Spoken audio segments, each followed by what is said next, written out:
होमज्ञानतिमिरान्धस्य अनञ्जनशलाकया चक्षुरुन्मिलितं येन तस्मै श्रीगुरवे नमः। श्रीचैतन्यमनोभीष्टं स्थापितं येन भूतले स्वयं रूपः नामह्यं वाति स्वपदान्तिकम्।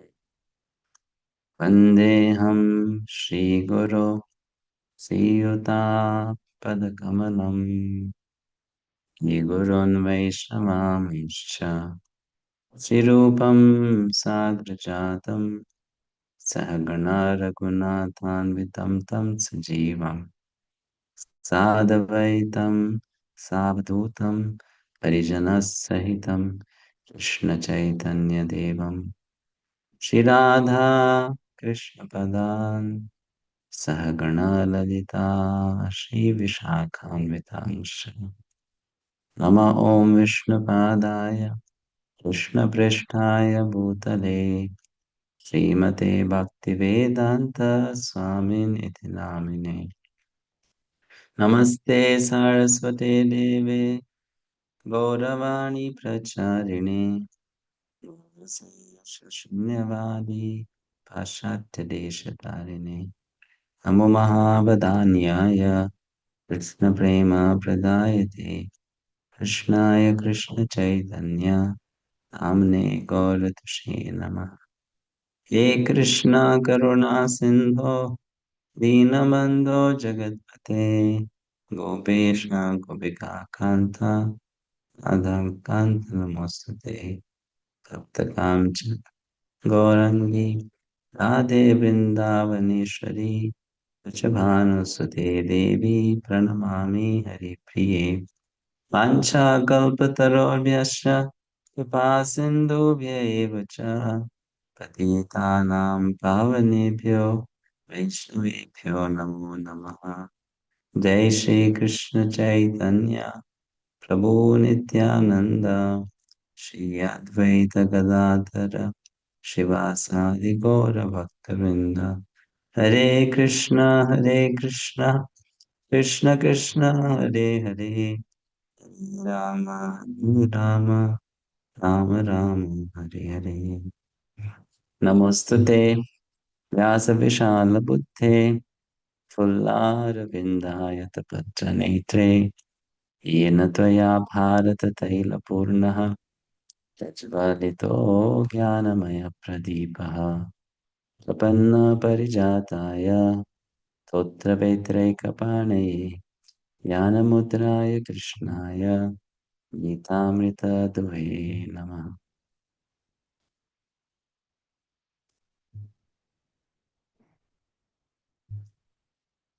So we are studying from Bhagavad-Gita. Today we'll begin a new chapter, chapter 12, Bhakti Yoga. That's the title of this chapter, devotional service. It's a very short chapter, only 20 verses, but these talk about devotional service. Mostly the subject matter covered here is the difference between personalism and impersonalism. It's the approach of a personalist and impersonalist. And then those who are personalists, why they're better than impersonalists. Then what are the different stages of devotion? And then what are the qualities of a devotee that makes a devotee dear to Krishna? That is the subject matter given in this chapter. Right. So let me share the slides.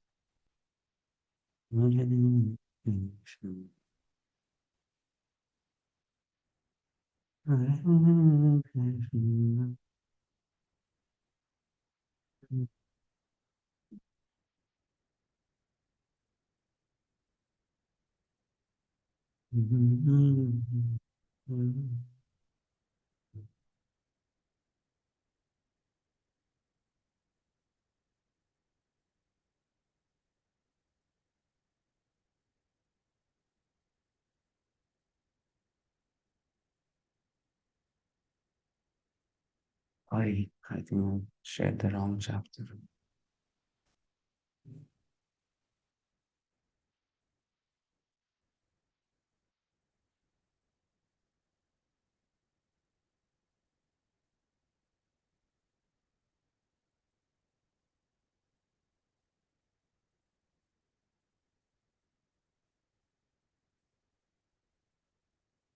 So in 11.55, this is the connection of the previous chapter to this chapter. In 11.55, Lord Krishna concluded that this bhakti is the supremost thing. So attachment to Krishna's personal form is the highest realization. Nevertheless, there are people on this planet who worship Krishna in his impersonal Brahman form. So then Arjuna inquires about the position of these two, personalists and impersonalists. So Bhagavad-Gita, you can see, covers so many topics. If one understands Bhagavad-Gita, studies Bhagavad-Gita, one will be clear with so many concepts on the path of spiritual life. So bhakti over impersonalism. Arjuna Uvacha Evam Satata Yukta Ye Tastam Paryupasate Ye Chapi Aksharam Avyaktam Tesham Ke Yoga Vittamaha. So he's saying that there are two types. One is Evam Satata Yukta Ye Bhaktas Tvam Paryupasate. So Satata Yukta means always engaged. So one who is always engaged in devotional service, bhaktas. Tvam paryupasate. Paryupasana means to worship. So one who is always engaged in worshipping you in devotional service. That and ye cha api aksharam avyaktam. And there's another one who is involved in worshipping the aksharam, which is beyond the senses, and avyaktam, the unmanifested. So of these two, Tesham ke yoga vittamaha, who is the most perfect in the knowledge of yoga. Arjuna inquired, which are considered to be most perfect? Those who are properly engaged in your devotional service, always properly engaged in your devotional service, or those who worship the impersonal Brahman, the unmanifested. Purport. Krishna has now explained about the personal, the impersonal, and the universal, and has described all kinds of devotees and yogis. Generally, the transcendentalists can be divided in two classes. One is the impersonalist, and the other is a personalist. Personalist devotee engages himself with all energy in the service of the Supreme Lord. The impersonalist also engages himself not directly in the service of Krishna, but in meditation on the impersonal Brahman, the unmanifested. We find in this chapter that of the different processes for realization of the absolute truth, Bhakti Yoga, devotional service is the highest. If one at all desires to have the association of the Supreme Personality of Godhead, then he must take to devotional service. Those who worship the Supreme Lord directly by devotional service are called personalists. Those who engage themselves in meditation on the impersonal Brahman are called impersonalists. Arjuna is here questioning which position is better. There are different ways to realize the absolute truth, but Krishna indicates in this chapter that bhakti yoga or devotional service to him is the highest of all. It is the most direct, and it's the easiest means for association with the Godhead. In the second chapter of Bhagavad Gita, the Supreme Lord explained that a living entity is not the material body, it is a spiritual spark, and the absolute truth is a spiritual whole. In the seventh chapter, he spoke of the living entity as part and parcel of the Supreme Whole and recommended that he transfer his attention fully to the whole. Then again, in the eighth chapter, it was said that anyone who thinks of Krishna at the time of quitting his body is at once transferred to the spiritual sky, to the abode of Krishna. And at the end of the sixth chapter, the Lord clearly said that of all yogis, One who always thinks of Krishna within himself is considered the most perfect. So, in practically every chapter, the conclusion has been that one should be attached to the personal form of Krishna, for that is the highest spiritual realization. Nevertheless, there are those who are not attached to the personal form of Krishna. They are so firmly detached that even in the preparation of commentaries to Bhagavad Gita, they want to distract other people from Krishna and transfer all devotion to the impersonal Brahmajyoti. They prefer to meditate on the impersonal form of the Absolute Truth, which is beyond the reach of the senses and is not manifest. And so, factually, there are two classes of transcendentalists. Now, Arjuna is trying to settle the question of which process is easier and which of the classes is most perfect. In other words, he's clarifying his own position because he's attached to the personal form of Krishna. He's not attached to the impersonal Brahman. He wants to know whether his position is secure. The impersonal manifestation, either in this material world or in the spiritual world, of the Supreme Lord is a problem for meditation. Actually, one cannot perfectly conceive of the impersonal feature of the absolute truth. Therefore, Arjuna wants to know what is the use of such a waste of time. Arjuna experienced in the 11th chapter that to be attached to the personal form of Krishna is best because he could thus understand all other forms at the same time and there was no disturbance to his love for Krishna. This important question asked of Krishna by Arjuna will clarify the distinction between the impersonal and personal conceptions of the absolute truth. Very interesting purport.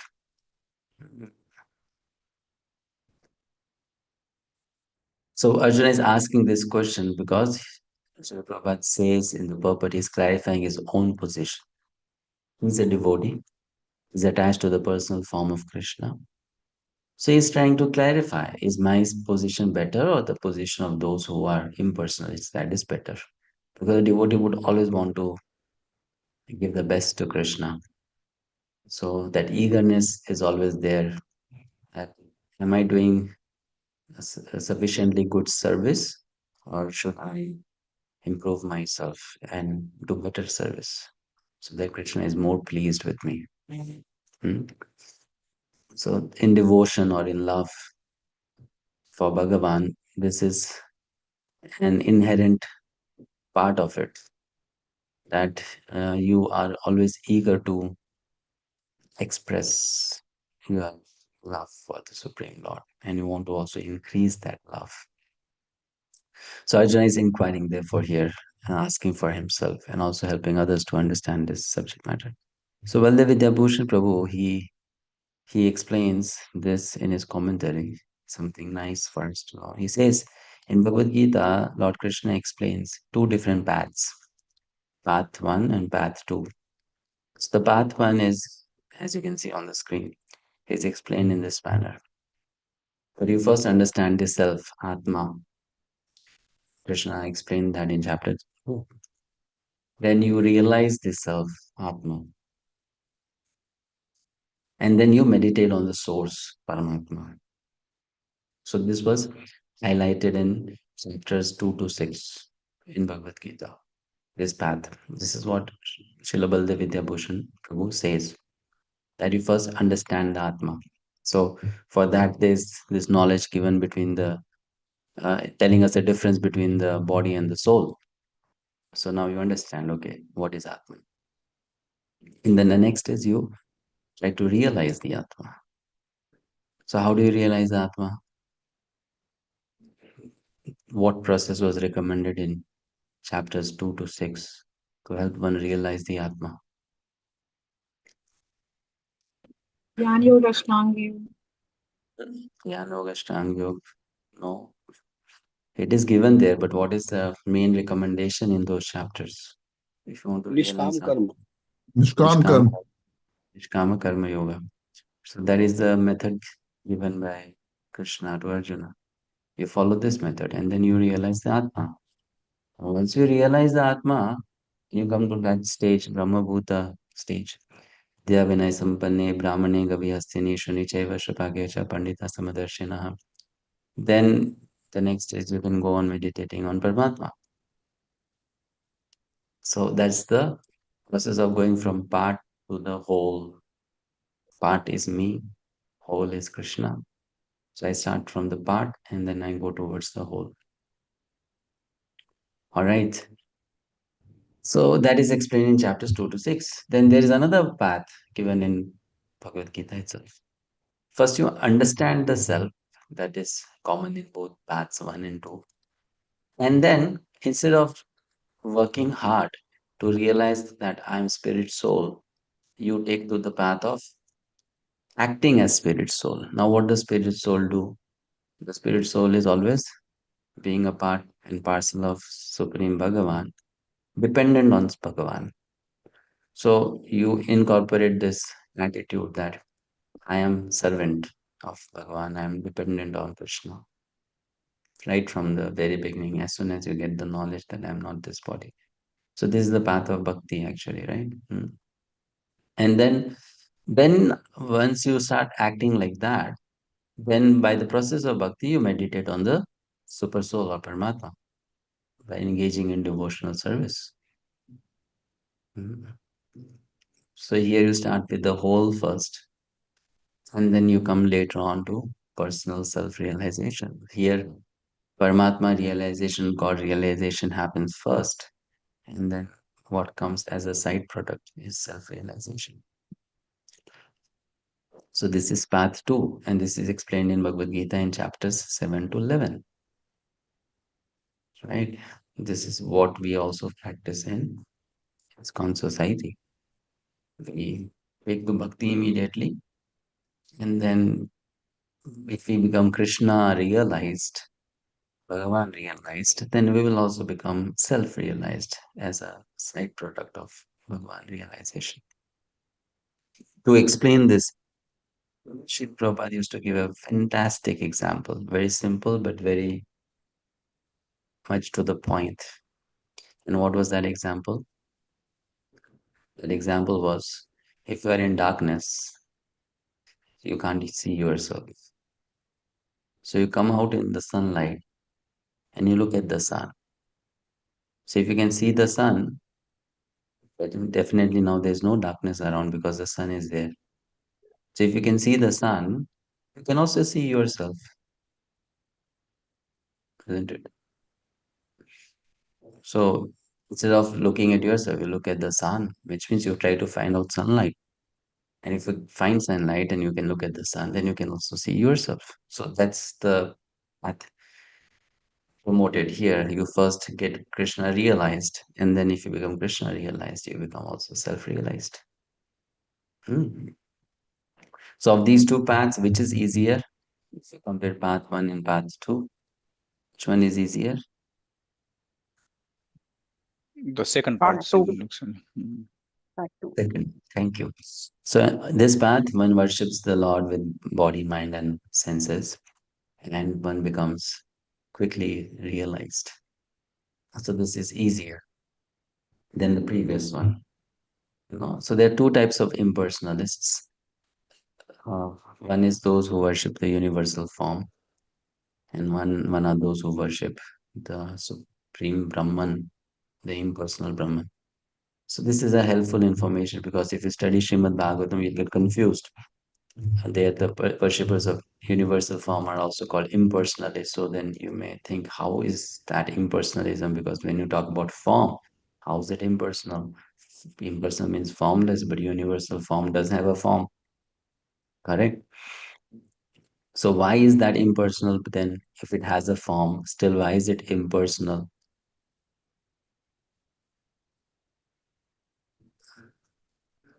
Because it's not connected to the Supreme. But it is aspect of Supreme Lord only. But why is it impersonal? Because there is no feeling of attachment. Yeah, because there is no attachment to it. There's no relationship with it. You can't have a relationship with universal form and serve the universal form. Just like one can feel Krishna as one's master, as one's friend, as one's parent, as one's beloved. You can't have such feelings towards a universal form. right? So it's impersonal, isn't it? So when we don't have feelings, then that is not really considered as personalism. Therefore, sometimes Srila Prabhupada says that we all are impersonal. Why? Because even as sadhakas, we are practicing in devotional service. We also many times don't have feelings for Krishna. We do bhakti, but not with feelings, right? We do it just because it is to be done. So that's also one aspect of impersonalism. And so one aspect of impersonalism is not accepting the form. So that is a very gross aspect in that, okay, I don't accept the form. And then there is another aspect of impersonalism that I don't have feelings. I don't have any relationship. I don't feel anything about it. So gross impersonal worship is worshipping universal form, and the subtle is you meditate on Brahman. So if you look at these two types, most of the people in this world, they are in these two categories. Prabhu, Hare Krishna. Yes, Prabhu, I can hear you. तो ब्रह्मीति परमात्मा इति भगवान इति शब्दते तो then two are impersonal, first two. Yeah, the first, like second one is also kind of impersonal only because again Brahmiti, he will not have any feelings towards Paramatma. No seva bhav towards Paramatma.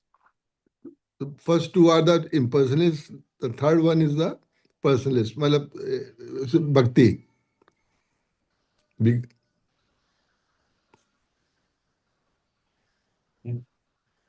Shall we move on to the next verse? You Prabhuji, have a one question. Yes, Prabhuji. Hare Krishna.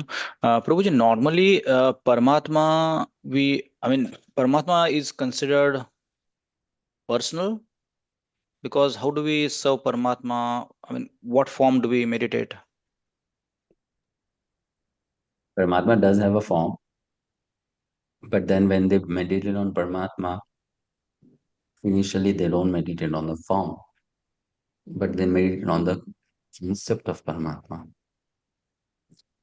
So that is explained like we read chapter 8, verse number 9, where 9 qualities of super soul were given. Right?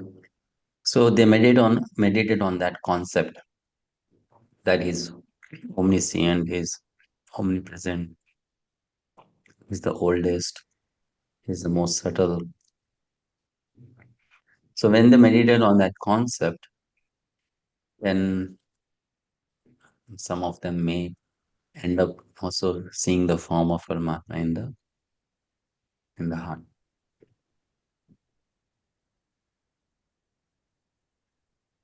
So worship of Paramatma is then considered personal or impersonal?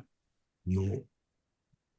It's not personal, no, because feelings will not be there. And second thing, we should know one more thing. On any path, it cannot be purely impersonal. It has to have some bending towards personalism. Otherwise, there won't be any success.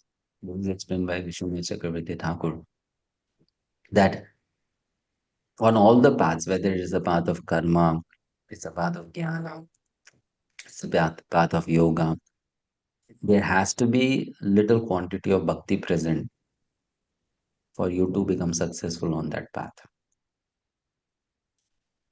That means a little acceptance of some form of personalism, personality is there. But then it's not complete. That's why it's called impersonalism. Right? So when we talk about other paths, they are called impersonal because they are not purely personal. But that doesn't mean that they don't have any percentage of personalism in them. Mhm.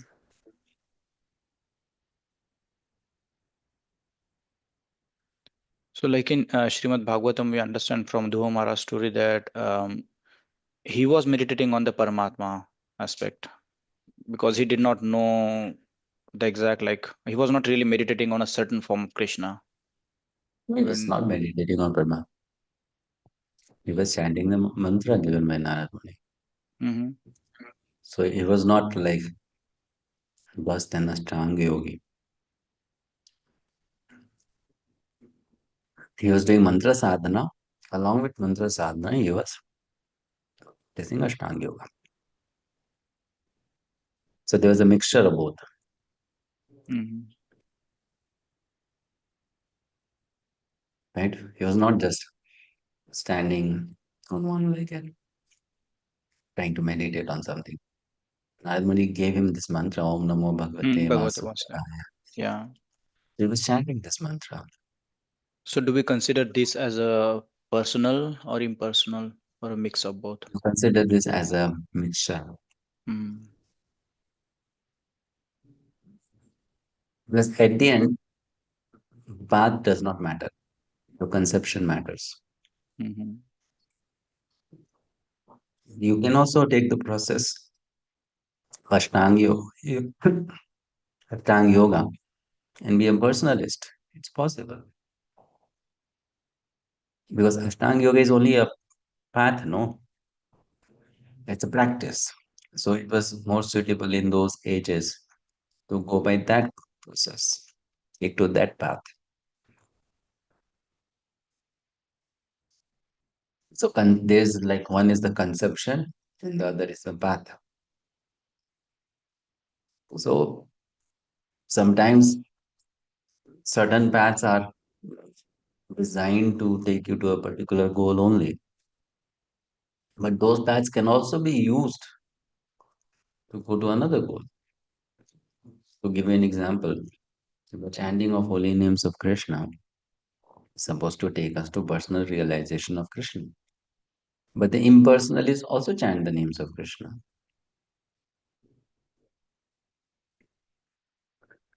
However, they don't want to obtain personal realization of Krishna.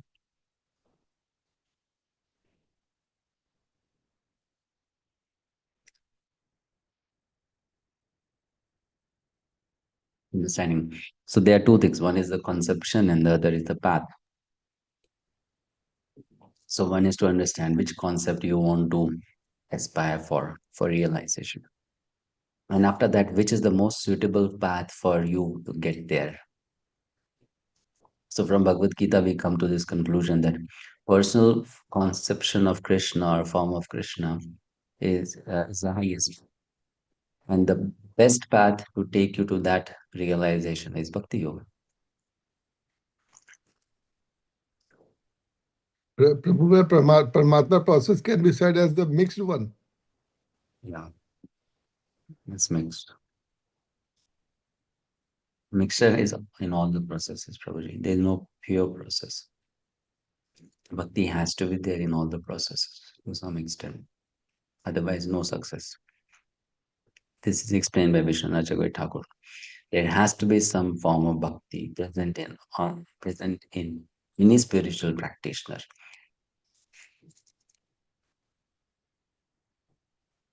But then that is not pure bhakti. But some form of bhakti has to be there. So if you go by that understanding, anyone who is on the um, proper spiritual path has some kind of bhakti.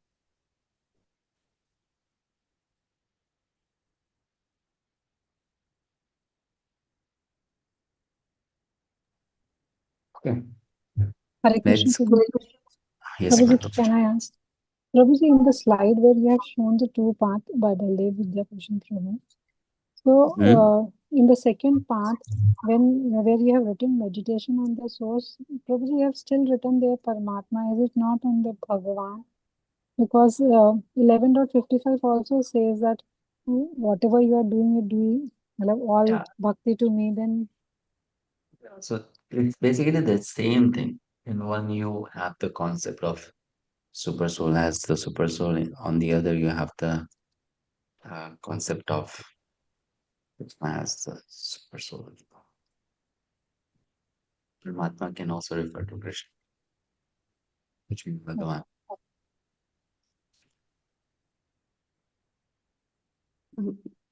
Prabhu, in the slide, you had types of impersonalists. There's pantheism. I mean, what is that, Prabhu? I don't know. Pantheism is Is very it- common. Pantheism means you see all the demigods, everyone as Bhagavan. That is actually polytheism, but it is also pantheism. Pantheism, pan means spread across everywhere. Theism. So God is spread across the whole universe. So everything in the universe is God. That is pantheism. Okay. Okay. Thank you.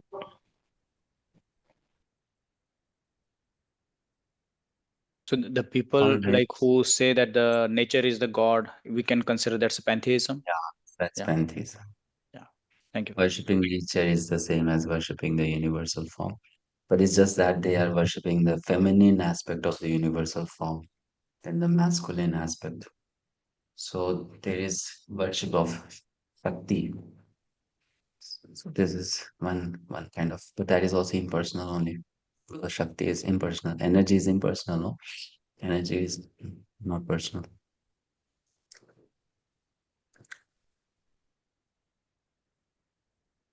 Right? Okay. Let's go to the next verse. Verse number 4. Shri Bhagavan Uvacha Maya Vesha Mano Ye Mam Yukta Upasate Shraddhaya Parayopetas Supreme Personality of Godhead said, those who fix their minds on my personal form and are always engaged in worshipping me with great and transcendental faith are considered by me to be the most perfect. So Krishna is giving very clear answer. And sometimes I don't understand why people who read Bhagavad-Gita, they don't get to understand these simple statements given by Krishna. It's very clearly telling here.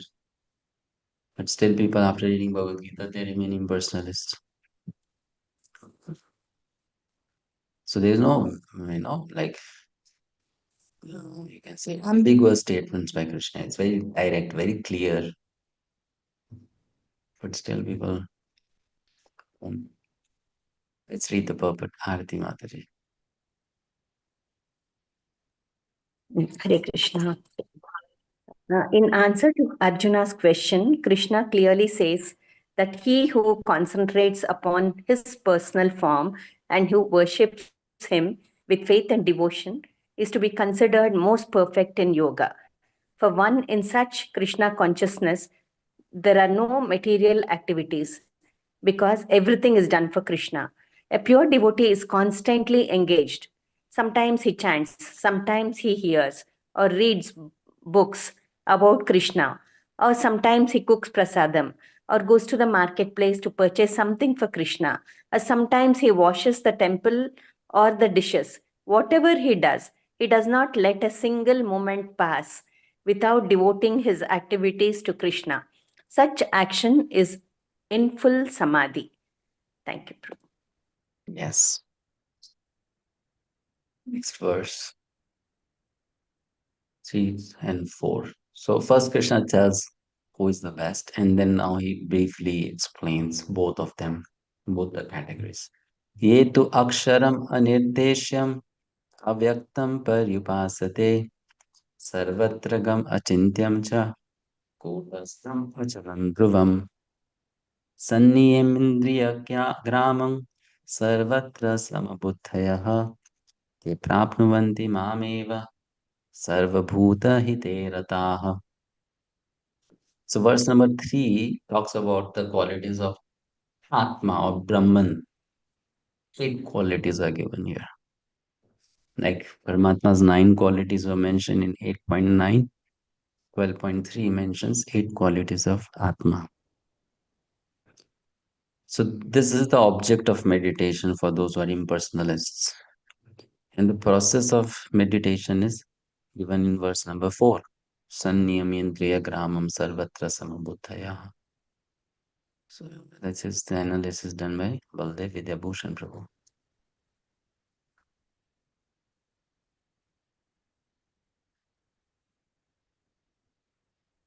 So first is object and second is the process. You should realize something. So that is explained what you should realize in verse number 3, and how to realize is given in verse number 4. This is the method always given in the Vedas. First the goal will be given, and then an explanation will be given how to reach to that goal. Why the goal is given? Because if only process is given, how will you verify whether I reached the goal or not? You understand? Isn't it? So a very clear explanation is given of the goal and then the process. So you can always cross check, no, that did I reach there? Did I meet to the goal? Not yet.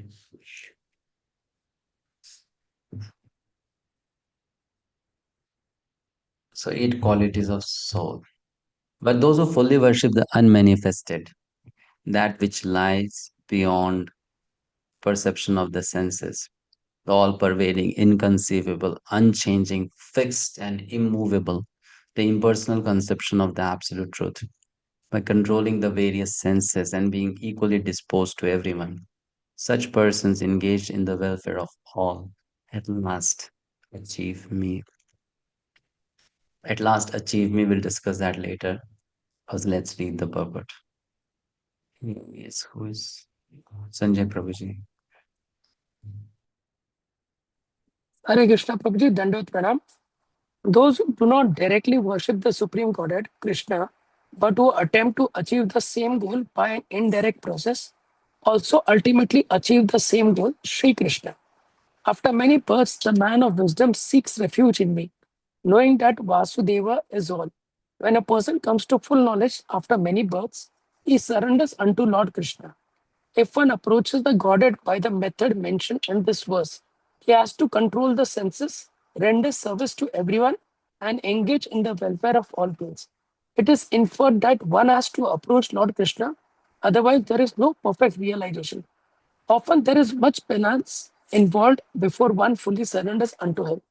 In order to perceive the super soul within the individual soul, one has to cease the sensual activities of seeing, hearing, tasting, working, etc. Then one comes to understand that the Supreme Soul is present everywhere. Realizing this, one envies no living entity. He sees no difference between man and animal because he sees soul only, not the outer covering. But for the common man, this method of impersonal realization is very difficult. Hare Krishna.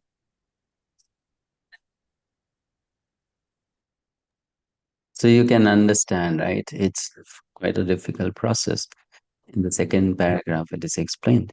One has to cease all the sensual activities of seeing, hearing, tasting, working.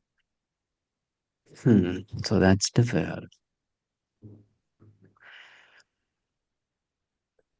Krishna says in this Hare Krishna verse. Prabhuji. Uh-huh. Apologies, please continue. I had a question, I can wait till the Well, you can ask. Go ahead. No, Prabhu, I mean, I'm just playing devil's advocate here in one sense. Prabhupada at the start of the purport, he says that ultimately one, attains Krishna. So one might argue that, okay, then why should we do bhakti? Why can't I just do, whatever kind of worship I'm doing? I will ultimately, I will attain Krishna. So yeah. So what would, why are we recommending bhakti in one sense? Yeah. So that's what we are discussing now. So when Krishna says that at last one achieves me, so what does that me refer to? That me, Prabhuji, does it refer to Krishna's personal aspect? No. That me Maybe refers to not. Yeah. Krishna's that me refers to Krishna's Brahman aspect. Because that is also Krishna, no? The Supreme Brahm Absolute is seen in Yes. 3 conceptions. So that refers to Krishna only, the Brahman aspect, but that is not the Bhagavan aspect. So when he says he at last achieves me, at last achieves me means what? First of all, he'll have self-realization and I'm not this body, I'm spirit, soul. And after that, he'll engage in meditation on the super soul. And then at the end, he'll merge in Supreme Brahman. So he'll have Brahman realization. So at last he achieved Brahman, but he did not achieve the personal aspect of Krishna. So in that way, it still remains different from bhakti.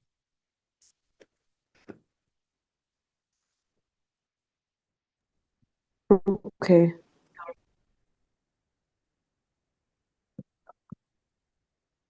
So if that person has to realize personal aspect of Krishna, that person has to somewhere or other in his spiritual journey take to bhakti. So either you do it now or you do it later.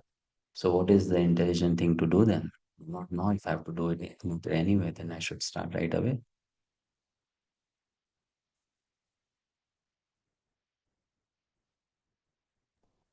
Yes, Prabhu.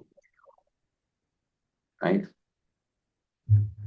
So that's why we have to understand that when Krishna says me, it doesn't refer to Krishna as personal form. It refers to Krishna as aspect, as Brahman. That is also Krishna only in one sense. Hmm. Prabhuji, Okay. quick Actually, question on the same aspect only that we were talking and explaining. So here in the translation, it is mentioned as at last achieve me. In the shloka, it says prapnuvanti mam eva, right? Eva is also or certainly, right? Why in translation it is mentioned as at last, and why we are making it like Eva can have different meanings. No, this is something which you should understand. Every Sanskrit word, it can have possibly yes, many meanings. yeah. So it's not that it has to have the same meaning everywhere, certainly only. Okay, Eva because on the also top gets it is false. mentioned because word translation it's mentioned certainly. So here it is changed to at last. So Yeah, that is sometimes done by Srila Prabhupada. And sometimes it's okay. If you apply either ways, both the ways it is correct. Like certainly he achieves me, that is also correct. At last he achieves me, that is also correct. Let's say a word has multiple meanings and you apply any of the meanings, then you'll come to a correct philosophical conclusion only. yes, Prabhuji, but just as again, same like devil's advocate, right? So also achieving me and at last achieving me, there is a difference, no, Prabhuji? So why can't there be a difference? Why can't there be a difference? I'm not sure, Prabhuji. I don't know. So I am asking, why can't there be a difference? Why everything has to be same only?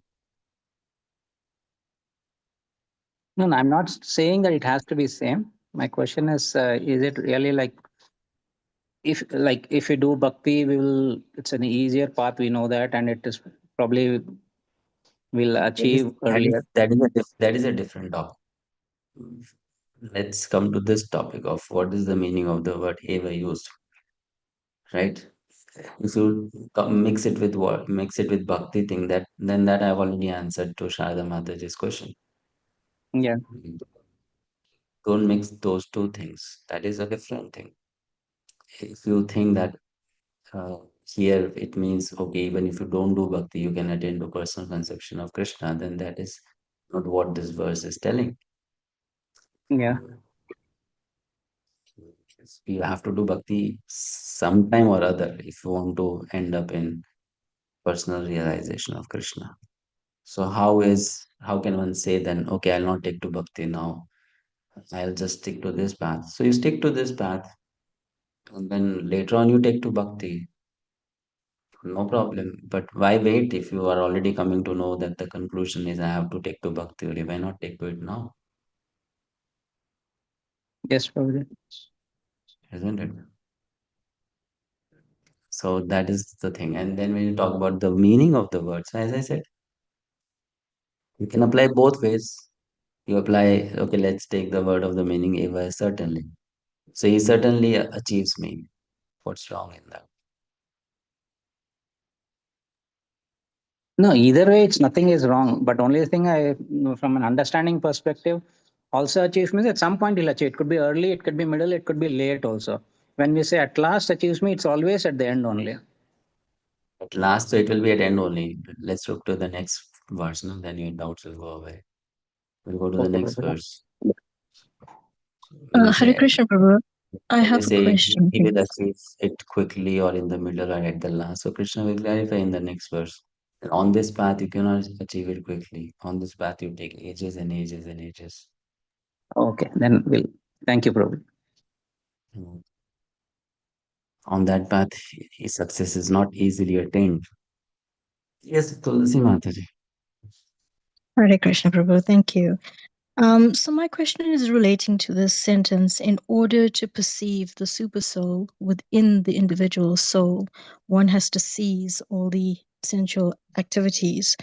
So we know that the super soul, given the example that there's two birds on a tree, my understanding is that it is separate.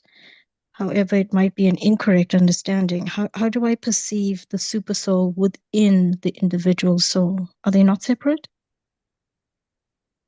No, they are not separate. They're not separate, but they are also separate. Just Okay. like, where is the soul in your body?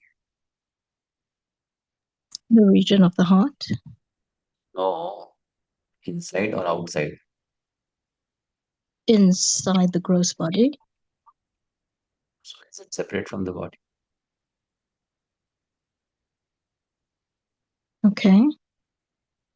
Yes, no. Yes, right? Yeah.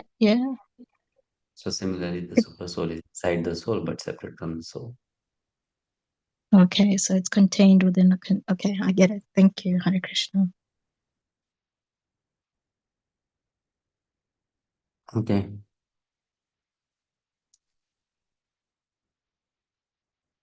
So Prabhuji, the super soul is like the soul of the soul. Yeah. Can Soul of the soul. But the super soul also has this extraordinary power. Though it is inside the soul, it can always jump out of the soul also and still remain inside. So you can see it sitting next to you also, you can see it inside you also, and you okay. can see it outside you also. Because from that example of two birds, when I also read so far, my understanding was like there are two different entities, and Yeah, but then super we soul is should know watching the one soul. thing, that when examples are given, the examples are given to elucidate some points, not every single point.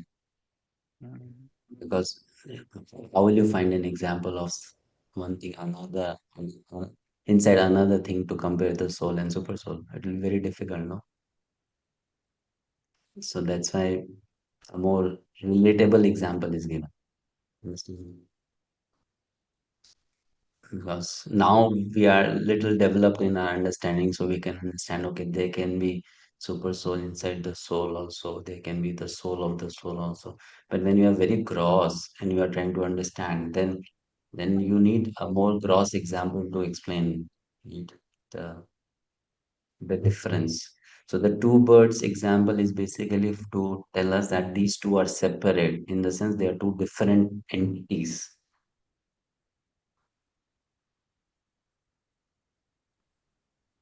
Understood, Prabhuji. Yeah. But still, one can be inside the other and still remain separate.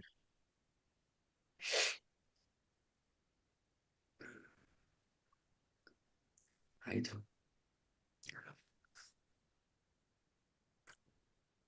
All right. Anything else?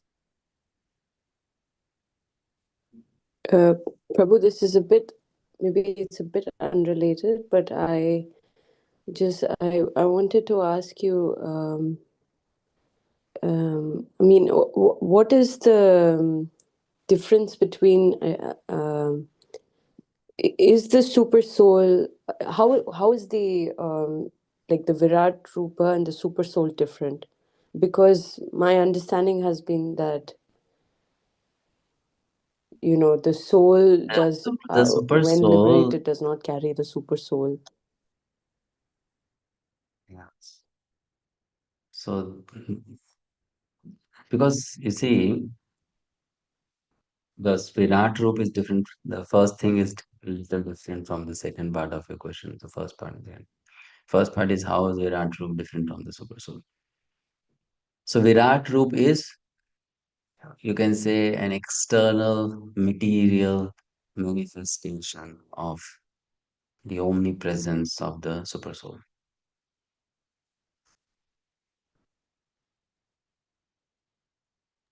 Okay. Yeah. And the super soul is the internal, subtle, localized aspect of the super soul. Mm. Now, why is it not possible for super soul to have these different manifestations? Just like I'll give an example.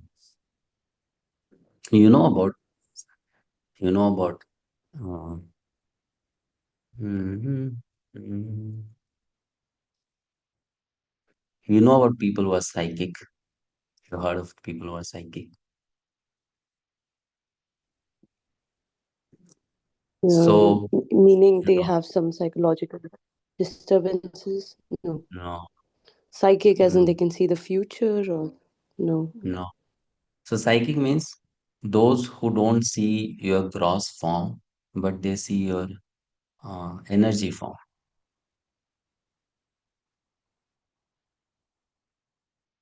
So that is a person who has psychic powers, which means they will see an aura around you, negative aura, positive aura, stuff like that. So what does it mean? It means that you have your existence at the gross level, which people who have gross vision can see.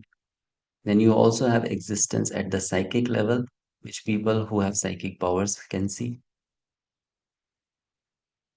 Understand?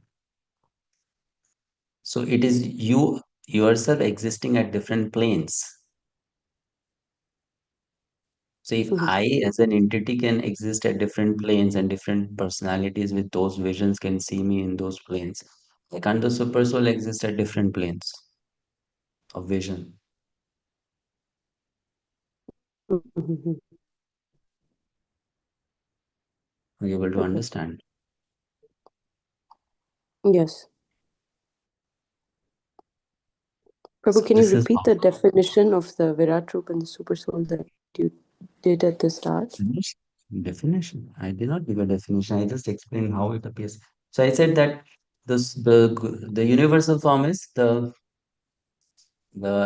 manifestation of the super soul's omnipresence in a more grosser manner.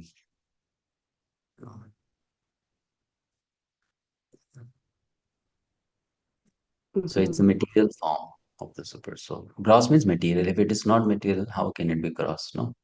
Gross means it has to be material. It should be perceivable to material vision, right?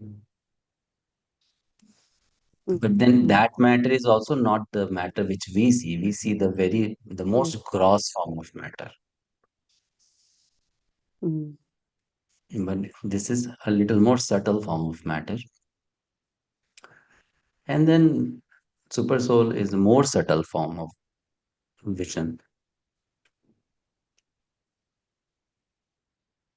Yes. Thank you. Thank you for the explanation, Prabhu. Hare Krishna. All right.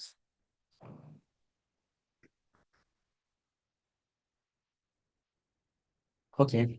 So let's go to the next verse. Krishna then explains, like some of you said, why not worship the impersonal Brahman? Some of you are playing the devil's advocate, right? So now Krishna is giving you an argument. क्लेशोऽधिकतरस्तेषाम् अव्यक्तासक्तचेतसाम् अव्यक्ता हि गतिर्दुःखं देहवद्भिरवाप्यते. Let's say you say, okay, I don't mind. Let me take ages and at the end go to Krishna's ultimate realization by following impersonal path. So Krishna says, well, there is a problem. And what is the problem? Klesha adhikataras tesha. This path has a lot of misery, a lot of difficulty. So someone may say, why is it difficult? Vyakta sakta chetasam vyakta ikatir dukkham dehavadvir avapyate. He says, because at present you have a personal body, you have a personal form. Everything you do with your senses.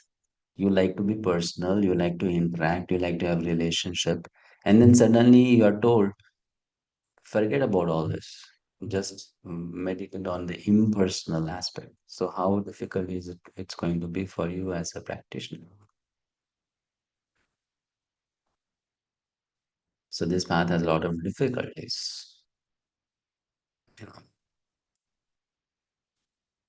And then Krishna says, why then go for it if it's so difficult? Impersonal path is not easy. Very difficult. For those whose minds are attached to the unmanifested, impersonal feature of the Supreme, advancement is very troublesome. To make progress in that discipline is always difficult for those who are embodied. It's very difficult for those who are having bodily consciousness. It's very difficult for them.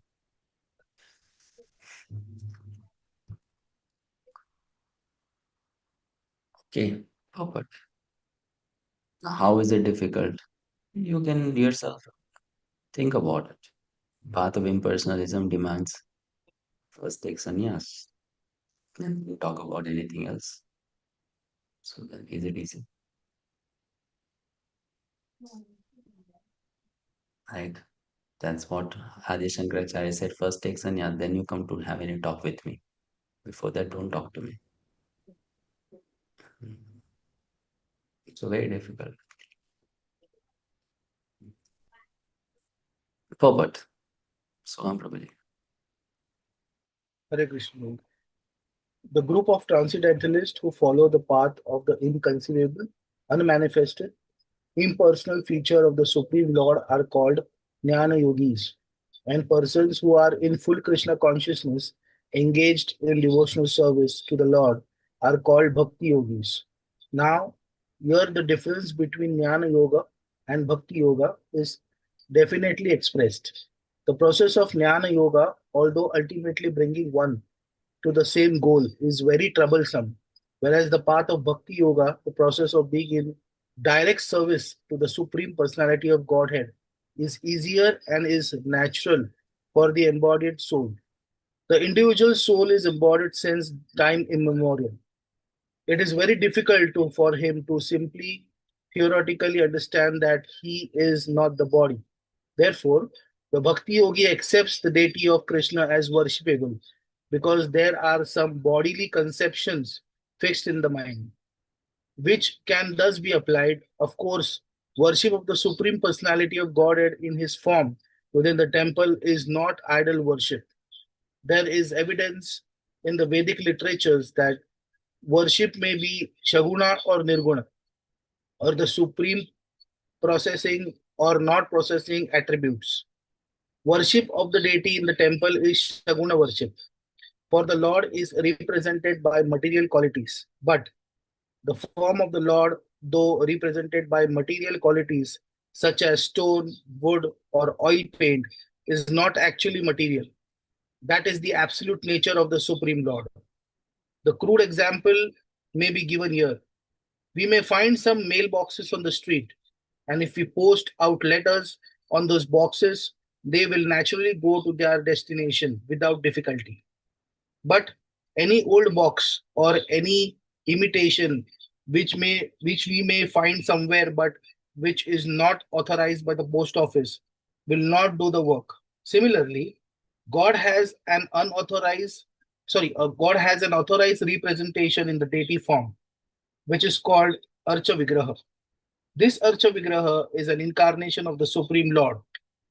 God will accept service through that form. The Lord is omnipotent, all powerful. Therefore, By his incarnation as Archa Vigraha, he can accept the service of the devotees, such to make it convenient for the man in conditioned life. So, for a devotee, there is no difficulty in approaching the Supreme immediately and directly. But for those who are following the impersonal way to spiritual realization, the path is difficult. They have to understand the unmanifested representation of the Supreme through such Vedic literatures as the Upanishads, and they have to learn the language, understand the non perceptual feelings, and realize all these processes. This is not very easy for a common man. A person is Krishna consciousness, engaged in devotional service simply by the guidance of the bona fide spiritual master, simply by offering regulative obeisances unto the deity, simply by hearing the glories of the Lord, and simply by eating the remnants of the foodstuff offered to the Lord, realizes the supreme personality of Godhead very easily. There is no doubt that the impersonalists are unnecessarily taking a troublesome path with the risk of non realizing the absolute truth at the ultimate end. But the personalist, without any risk, trouble, or difficulty, approaches the Supreme Personality directly. A similar passage appears in Srimad Bhagavatam. It is stated there that if one ultimately has to surrender unto the Supreme Personality of Godhead, this surrendering process is called bhakti. But instead, takes the trouble to understand what is Brahman and what is not Brahman, and spends his whole life in that way. The result is simply troublesome. Therefore, it is advised here that one should not take up this troublesome path of self realization, because there are uncertainty in the ultimate result. A living entity is eternally an individual soul, and if he wants to merge into the spiritual whole, he may accomplish the realization of the eternal and knowledgeable aspects of his original nature. But the blissful portion is not realized. By the grace of some devotees, such a transcendentalist, highly learned in the process of Jnana Yoga, may come to the point of Bhakti Yoga or devotional service. At that time, long practice in impersonalism also become a source of trouble, because he cannot give up the idea. Therefore, an embodied soul is always in difficulty with the unmanifesting. Both at the time of practice and at the time of realization, every living soul is partially independent, and one should know for certain that this unmanifested realization is against the nature of a spiritual blissful self. One should not take up the process for every individual living entity, the process of Krishna consciousness, which entails full engagement in devotional service, is the best way.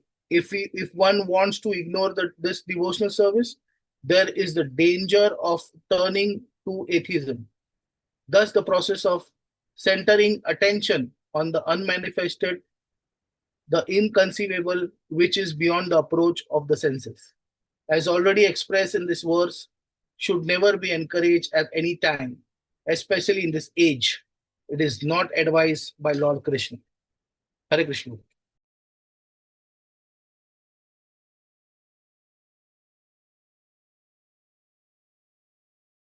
Yes, so you see, very nicely Srila Prabhupada explains what is the difficulty. So many points he gave. First, it's very time taking. Second, it is actually very difficult practice. Third, there's so much of risk involved, because once you have a particular conception and you have been working on that for years and years and lifetimes and lifetimes, it's very difficult to change that conception, right? And finally, there's a risk of falling into atheism. Why there's a risk of falling into atheism? Because, of course, if the path is so difficult and you're not experiencing any joy in following it, you will end up becoming frustrated, and then you may think there's no God. No. Because if too much of frustration is there in life and you don't see any hope of help, getting help, then you become very pessimistic. And then you start doubting, is God merciful? Is God kind? then you think there is no God.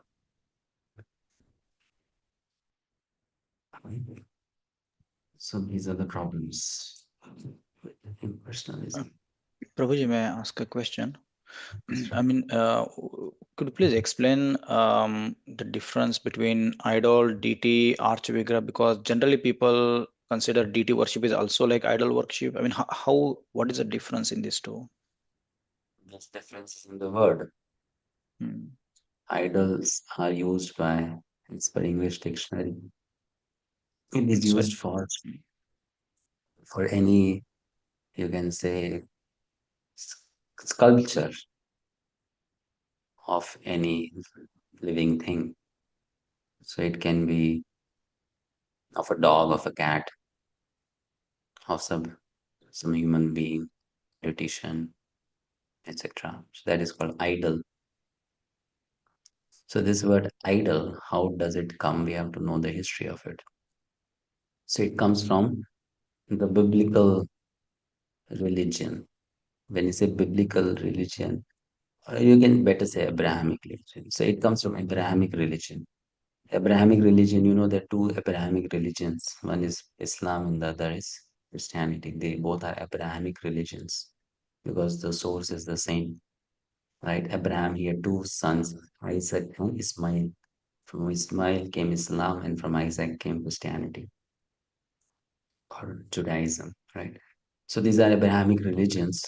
So there they use the word idol for any sculpture of a living thing, and people worshipping it. So this process is called idolatry. So they would worship anything and anyone, like sculptures of sheep, sculptures of goat, sculptures of anything, and then they would worship it. So that's how they use the word idols. Okay. So when these people, when they came to India and they saw in India people worshipping human feature having deities, so they thought this is very similar to what our ancestors did, idol worship. idol worship. And so then they started calling the deities as idols. And then they started looking at Indian religion as a backward religion because they thought this is what our ancestors did and this is what Prophet Muhammad preached against, and this is what we have already left behind. And these Indians, they're still following it. So these are backward. So that's how their conception of idol worship came. They use the word idol. Those who are from Vedic civilization, they would not use the word idol. It's the Christians who use the word idol for deities. So we don't call it as idol, we call it as archaha vigraha. Mm. Right? So for us, it is not some material form. For us, it is spiritual form. And we don't worship any ordinary human being. We worship the forms which are which are eternally present in the spiritual world. So the form of Krishna is an eternal form. It's not a temporary form. The form of all the Vishnu expansions of Krishna are eternal forms. So we worship those forms, or we worship the forms of those who are liberated souls. Because in one sense, that is spiritualized form. So it is very different from the concept of idol worship. Okay. Therefore, Okay. it is good to, sometimes learn Sanskrit, at least the basic Sanskrit, because we are educated in English mostly, and that English is corrupted. So with that corrupted English, we cannot properly understand the Vedic conceptions. Therefore, either we should rectify our English, which means correct our corrupted English and rectify the English, or we have some basic understanding of Sanskrit. Then we'll understand what exactly the scriptures are talking about. Otherwise, with our corrupted English, we cannot really understand what the scripture is talking about. Mm. Prabhuji, That corruption came because of westernized education.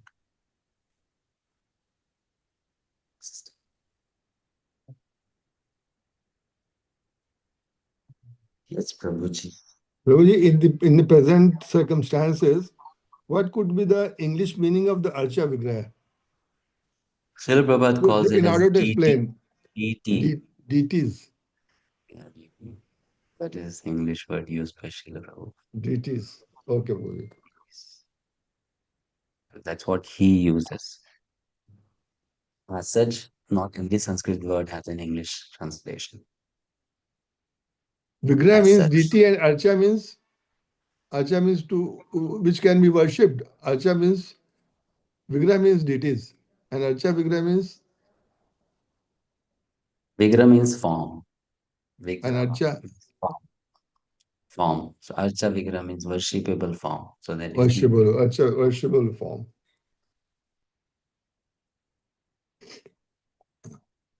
yeah.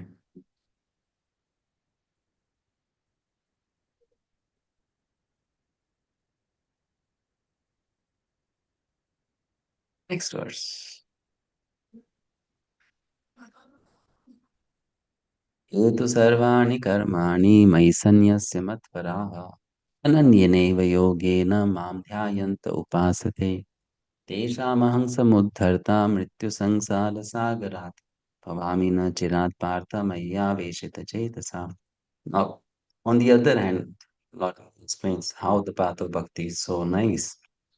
But those who worship me, giving up all their activities into me and being devoted to me without deviation, engaged in devotional service and always meditating upon me, having fixed their minds upon me, O son of Pritha.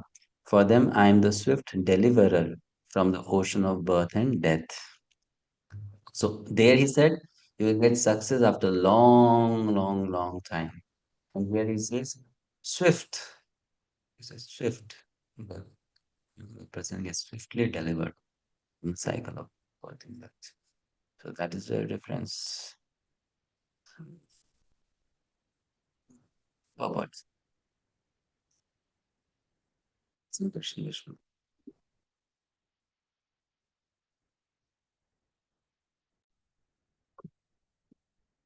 It is explicitly stated there here that the devotees are very fortunate to be delivered very soon from the material existence by the Lord. In pure devotional service, one comes to the realization that God is great and that the individual soul is subordinate to Him. His duty is to render service to the Lord, and if he does not, then he will render service to Maya. As stated, the Supreme Lord can be appreciated only by devotional service. Therefore, one should be fully devoted. One should fix his mind fully on Krishna in order to achieve him. One should work only for Krishna. It does not matter in what kind of work one engages, but that work should be done only for Krishna. That is the standard of devotional service. The devotee does not desire any achievement other than pleasing the Supreme Personality of the Godhead. His life's mission is to please Krishna, and he can sacrifice everything for the Krishna's satisfaction, just as Arjun did in the battle of Kurukshetra. The process is very simple. One can devote himself in his occupation and engage at the same time in chanting the Hare Krishna, Krishna Krishna, Hare Hare, Hare Ram, Ram Ram, Hare Hare. Such transcendental chanting attracts the devotee to the personality of Godhead.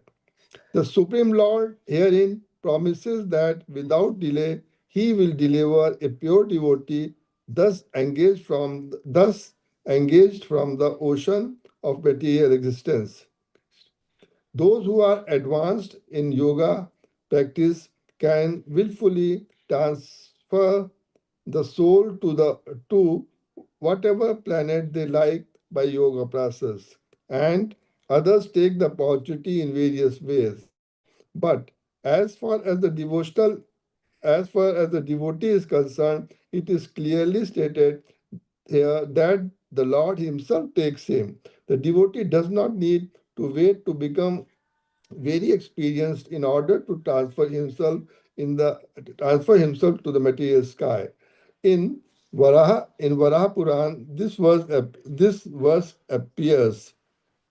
Nayami pramamam shanam archir adi gatim vina garuda garuda skadham aropaya eha chalam anivaryatah. The purport of this verse is that a devotee does not need to practice Ashtanga Yoga in order to transfer his soul to the spiritual planets. The responsibility is taken by the Supreme Lord himself. He clearly states here that he himself becomes the deliverer. A child is completely cared by his parents, and thus his position is secure. Similarly, a devotee does not need to endeavor to transfer himself by yoga practice to other planets. Rather, the Supreme Lord, by his great mercy, comes at once riding his bird carrier Garuda and at once delivers the devotee from the material existence. Although a man who has fallen in the ocean may struggle very hard and may be very expert in swimming, he cannot save himself. But if once someone comes and picks him up from the water, then he is easily rescued. Similarly, the Lord picks up the devotee from the material existence. One simply has to practice the easy process of Krishna consciousness and fully engage himself in devotional service. And an intelligent man should always prefer the process of devotional service to all other paths. Naraniya, this is confirmed in the Narayaniya. This is confirmed as follows. Ya vai sadhana sampatti purusartha चतुस्तवे तया विना तद आपनोति नरो Narayan आश्रया. The purport of this verse is that one should not engage in different process of fruitive activity or cultivate knowledge for the cultivate knowledge by the mental speculative process. One who is devoted to the Supreme Personality can attain all the benefits derived from other yogic processes, speculation, rituals, sacrifices, charities, etc. That is the specific benediction of devotional service. Simply by chanting the holy name of Krishna, Hare Krishna, Krishna Krishna, Hare Hare, Hare Ram, Ram Ram, Hare Hare, devotee of the Lord can approach the supreme destination easily and happily. But this destination cannot be approached by any other process of religion. The conclusion of Bhagavad-Gita is that in the 18th chapter, Sarv Dharman Paritajya Mam Ekam Sharanam Braja Aham Tvam Sarv Papebhyo Mokshasyami Ma Suchaha. One should give up all the process of self-realization and simply execute devotional service in Krishna consciousness. That will enable one to reach the highest perfection of life. There is no need for one to consider the sinful actions of the past. There is no need to one to consider the sinful action of his past life, because the Supreme Lord fully takes the charge of him. Therefore, one should not futilely futilely try to deliver himself in spiritual realization. Let everyone take shelter of the supreme omnipotent Krishna, omnipotent Godhead Krishna. That is the highest perfection of life. Hare Krishna Boli.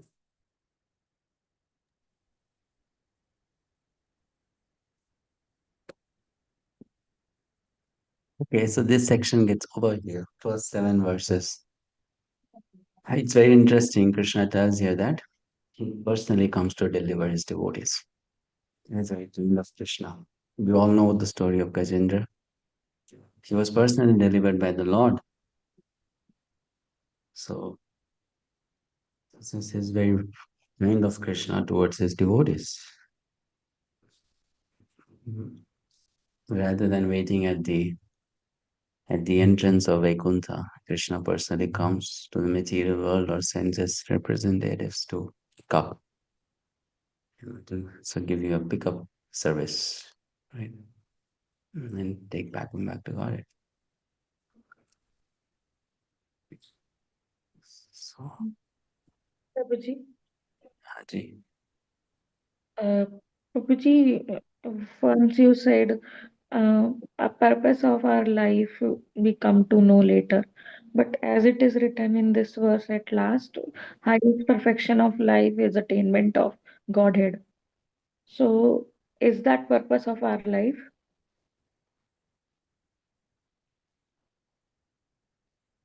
that the purpose of our life means attaining love of Godhead. Is that your question? Yeah. Yes, of course. What else is the purpose of life?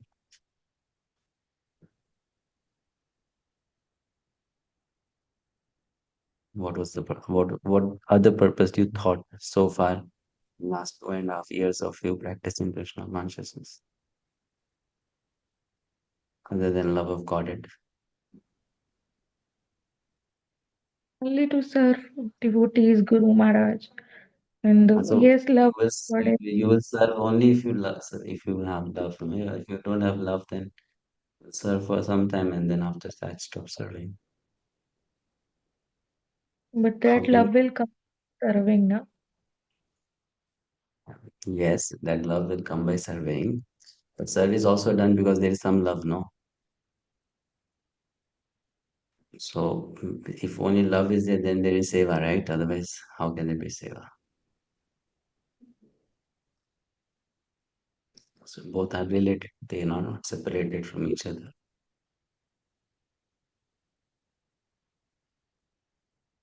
It's related only.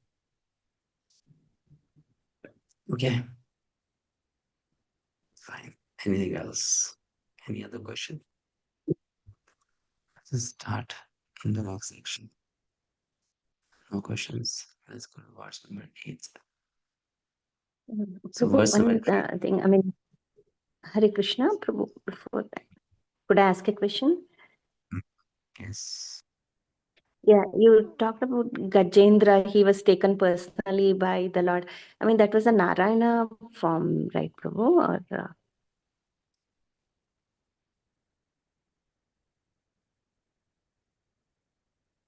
how Which was Gajendra was delivered? yeah. Pardon me? Narayan form. That is Narayan form, but that Narayan is also personal only, no? Vaikuntha, there are many Yes. forms of Krishna. They are all personal forms. Okay.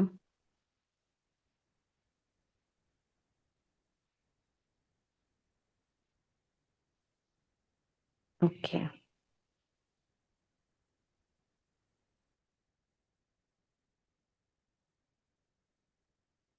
Done.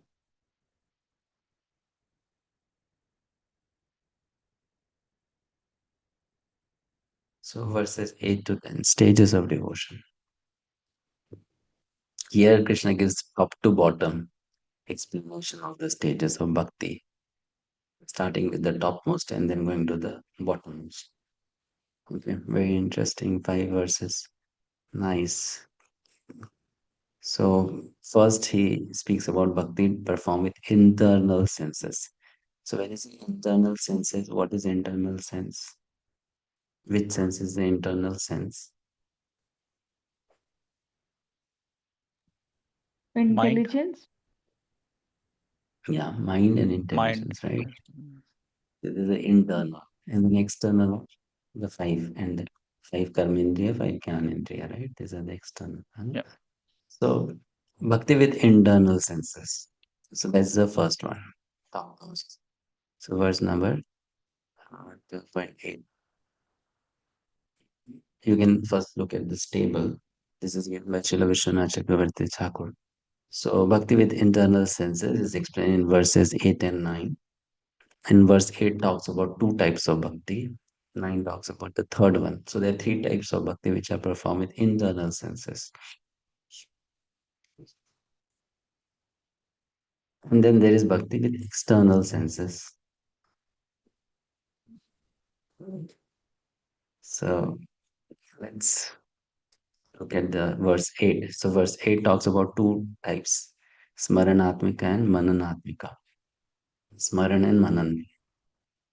And the translation is fixing the mind upon Krishna by always remembering him. And manan means fixing the intelligence upon Krishna by contemplating on him. So contemplate means to try to understand, fixing the intelligence. And to remember means you remember out of feelings. Okay, so that's the difference. So Smaranatmika and Mananatmika, they are both perfect stage of devotional service. They are not practice stage. That is not sadhana bhakti.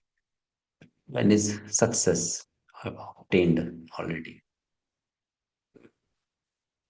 So this is the topmost. So you can say perfect pure devotees are on this platform, verse 8 platform. All right.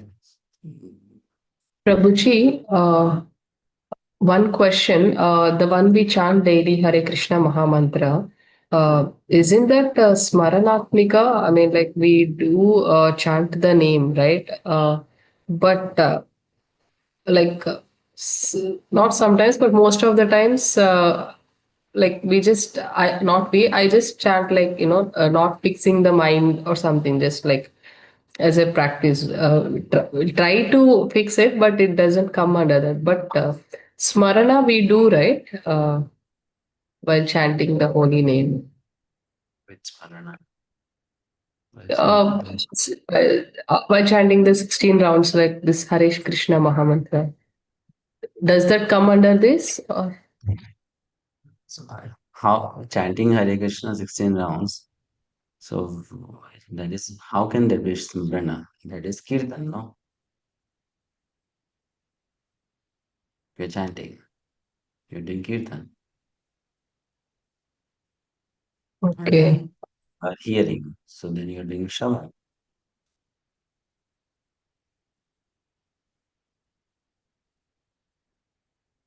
Okay. Chanting is Shravan and Kirtan. You're speaking and hearing. So when involuntarily Hare Krishna Mahamantra goes in our mind, that is Smaran. Smaran is something else. Smaran is basically you are able to remember Krishna's, his pastimes, his qualities, his form. That's called Smaran.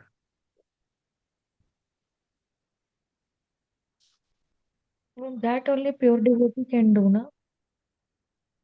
No. See, first of all, this is a big problem. We don't understand the words that we use. So, is a pure devotee, then there are two types of pure devotees, no? One is practicing pure devotee and one is perfect pure devotee. In Bhakti Rasamrita Sindhu, we'll understand this. Practicing pure devotee, perfect pure devotee. So when you say only a pure devotee can do, that means you are telling only a perfect pure devotee can do. Correct? No, a practicing pure devotee can also do, but in an advanced stage.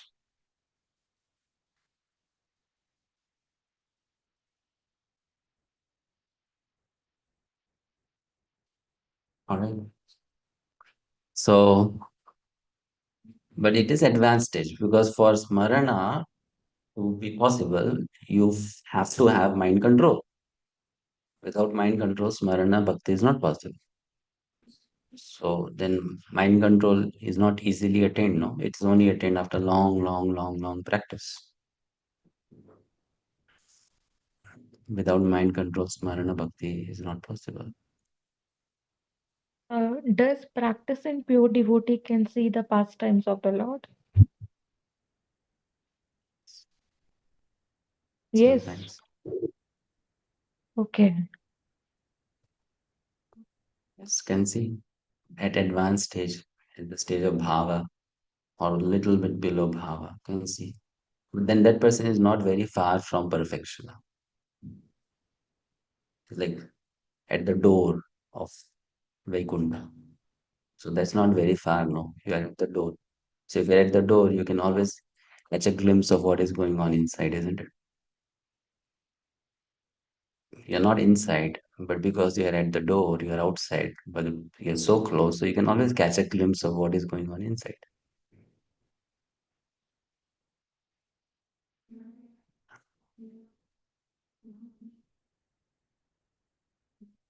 So then that means they are quite close to the goal.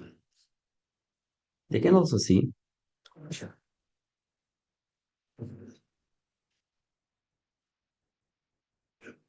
All right, let's read the verse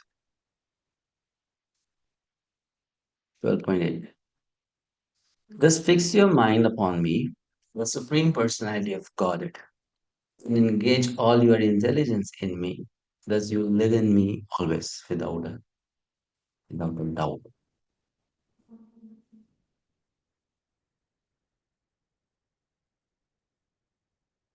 Krishna Mataji, please read this forward. One who is engaged in Lord Krishna's devotional service lives in a direct relationship with the Supreme Lord, so there is no doubt that his position in transcendental from the very beginning. A devotee does not live on the material plane, he lives in Krishna.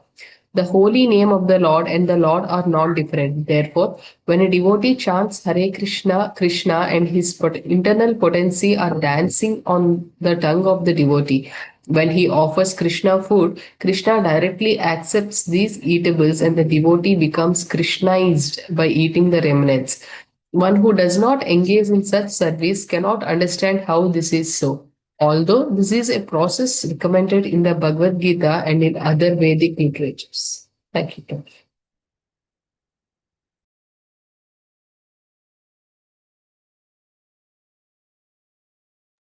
So these two types of bhakti are there, right? One is fixing the mind and second is fixing the intelligence.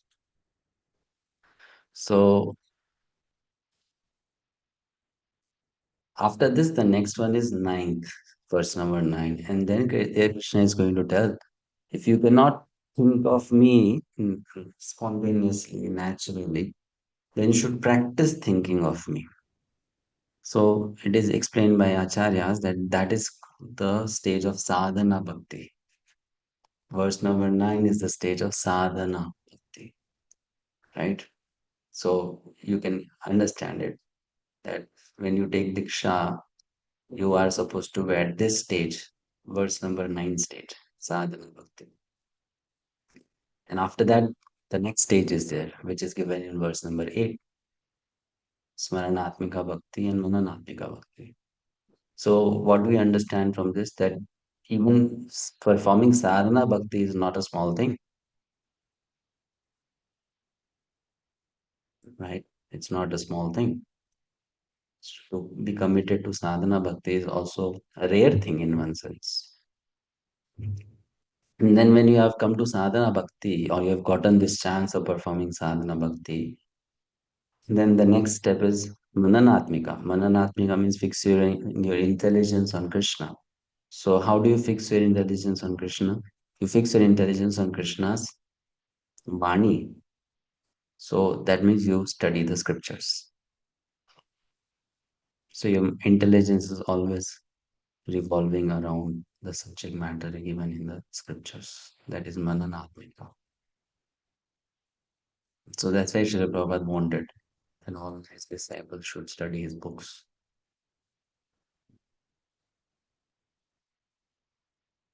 Right? And then from mananatmika, then you go to the next level, which is the highest level, which is maranatmika. So then Krishna says in verse 9, if you cannot do what is given in verse 8, and that is obvious, we cannot do what is given in verse 8, isn't it? Because we are not perfect yet. So Then what you do? Then you do what is given in verse number 9. So he very clearly mentions this. He says, Tatha chittam samadhatum na shaknosi mai sthiram. My dear Arjuna, O winner of wealth, you cannot fix your mind upon me without deviation. So this applies to who? This applies to us. If you cannot fix your mind on me without deviation, then what you do? Then follow the regulative principles of Bhakti Yoga, that is sadhana bhakti. Mhm. In this way, while you are performing sadhana bhakti, you can underline this line, develop a desire to attain me. This is very important. We'll study this more in Bhakti Rasamrita Sindhu. This one line will be explained in Bhakti Rasamrita Sindhu. In this way, develop a desire to attain me. So, sadhana bhakti becomes sadhana bhakti only if, while engaging in sadhana bhakti, you also simultaneously cultivate the desire of attaining Krishna.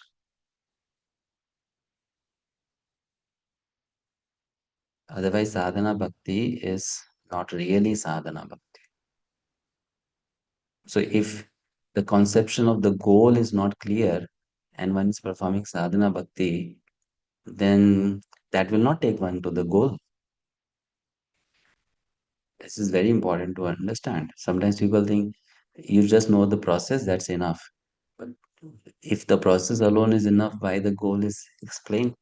So goal plus process both have to be very clear. So, and that's why studying the scriptures and using your intelligence to understand what is the goal, what is the goal, what is the goal is so important, you know. Uh, this is called internal orientation of your mind. Our mind is always oriented in some direction, and we see that direction as the goal of our life, isn't it? For someone, that direction may be, getting married. For someone, that may be getting a lot of wealth. For someone, it may be becoming a temple president in iskcon. For someone, that direction may be, that I should become a sannyasi. For someone, that direction maybe I should become a guru. So all those internal directions are there, the mental directions.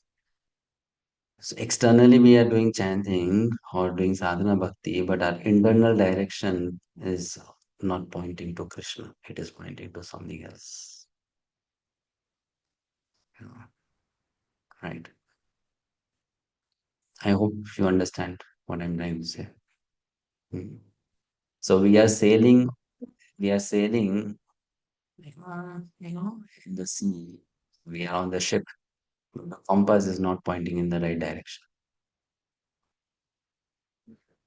So the ship will not take you then where you should be going, right? So that's what you are on the way, but you are not really oriented properly.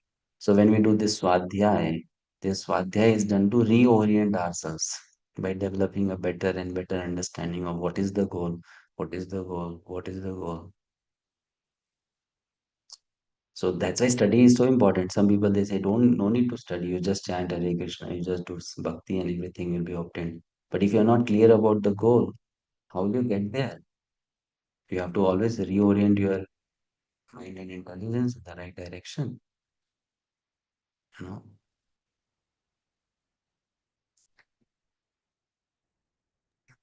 Prabhuji, like you said, mm, for millions of ages, we are been oriented in that direction. Like you said, for someone, it might be to get married. So, uh, like for millions of ages, we might, I don't know, I have done or not, we might not have done bhakti, and we are in When that we say that for someone it may be getting married, someone it may be becoming a guru, someone it may be taking sannyas. So that doesn't mean that someone should not get married, someone should not take sannyas, someone should not become a guru, someone should not become a temple president. But the point is that should not be the idea with which you are obsessed. So how to clear that obsession? By understanding that it's not the ultimate goal of life. So you have to be worried about it, but not always be absorbed in it.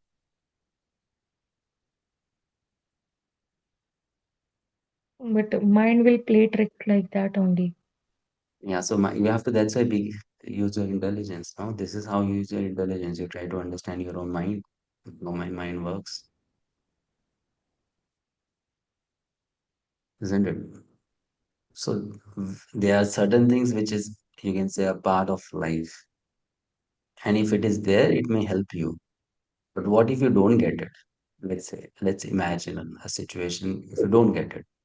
So if you don't get it, then are you going to then also lose the opportunity of getting the ultimate goal? Of course not. Then you are not intelligent, right? Not sufficiently intelligent. So sometimes we have to, that's how reorient our thinking. That, okay, if I get it, well and good. But if I don't get it, it doesn't change my goal. My goal is something else. And this is how pure devotees are, or those who are serious sadhakas, they always think like that. They also make plans, but they don't become attached to their plans because they keep the ultimate plan in their mind. And the ultimate plan is what? That I should be oriented towards Krishna. So sometimes their personal plans do get fulfilled by Krishna. Sometimes their personal plans do not get fulfilled by Krishna. And because they are not overly attached to their personal short-term plans, they keep on going ahead, moving ahead. The problem with most of us is that we start getting too attached to those short-term plan and then we forget the ultimate goal. What is that goal? Why am I doing all this I'm doing?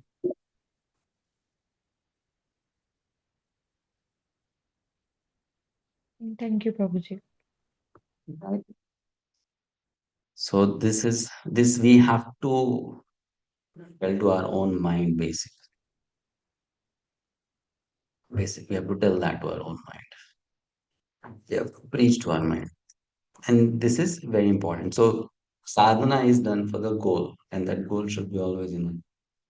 This is why there cannot be a better preacher than Srila Prabhupada in this world. Why?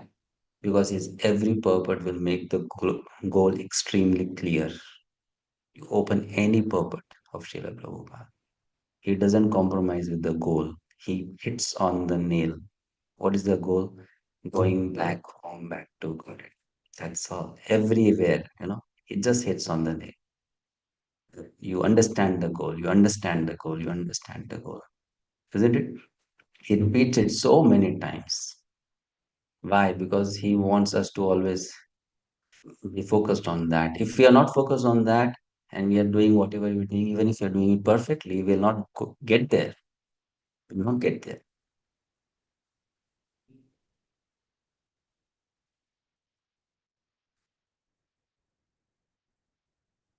Okay, let's read the purport.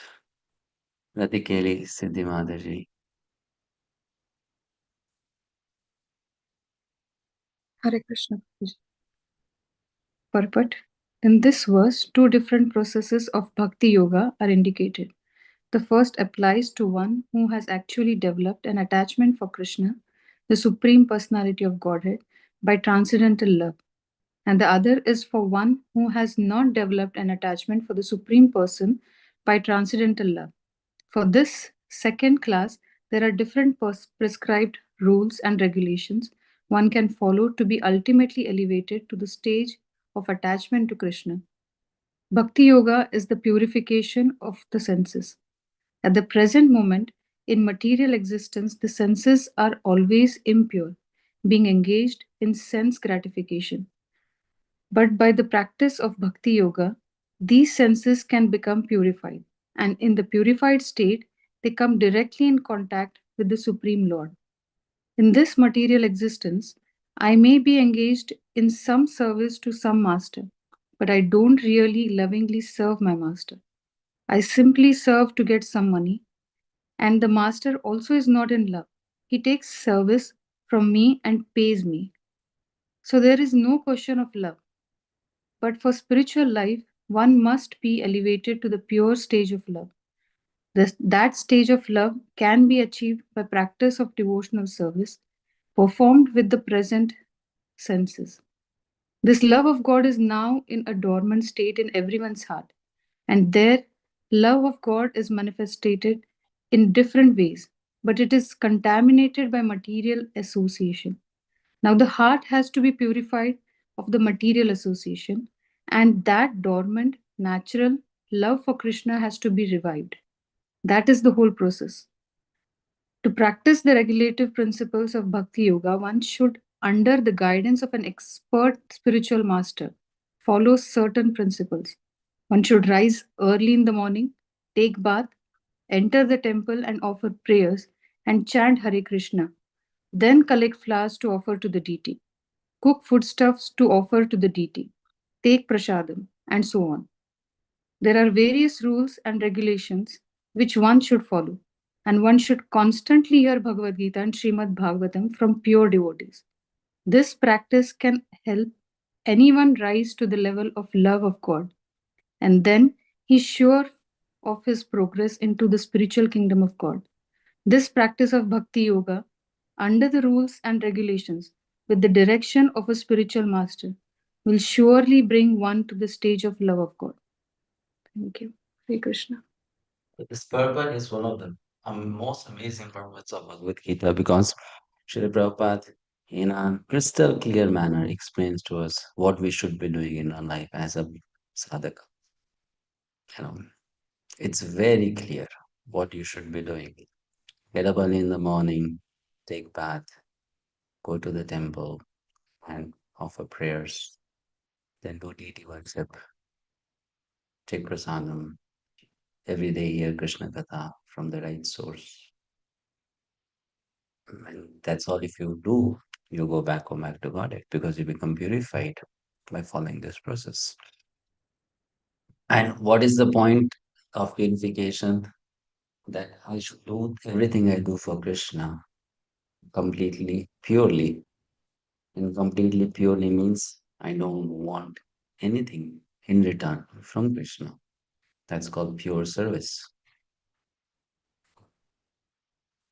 So we have to come to that point of devotional service in practice, that whatever I'm doing, I don't want anything in return.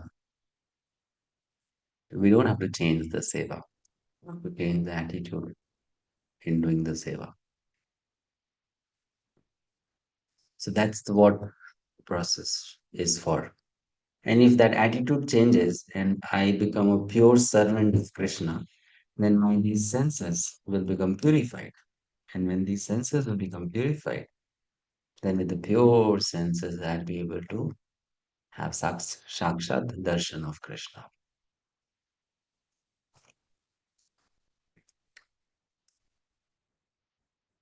It's the idea.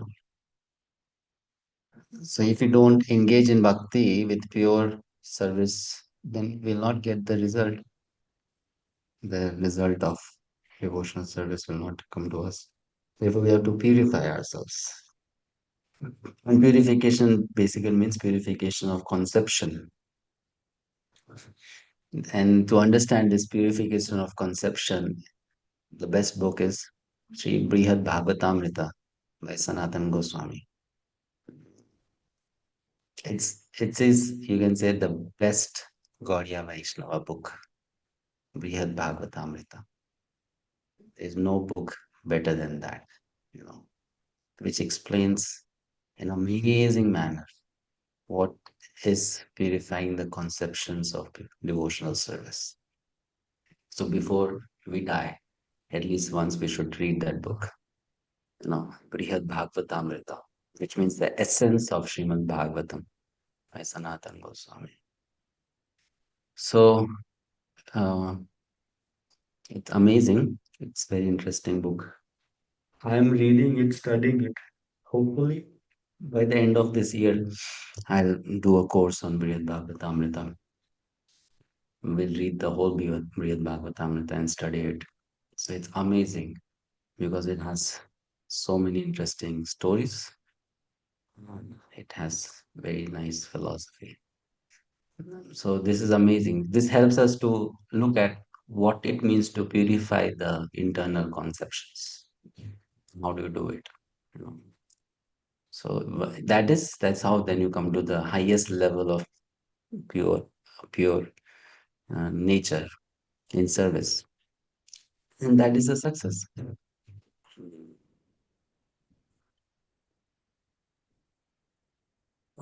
Okay. Prabhuji, Hare Krishna. So Should I go ahead? go ahead to the what? Prabhuji, actually, my age is 72, you can say. It's 71 or 72. And my sadhana is not so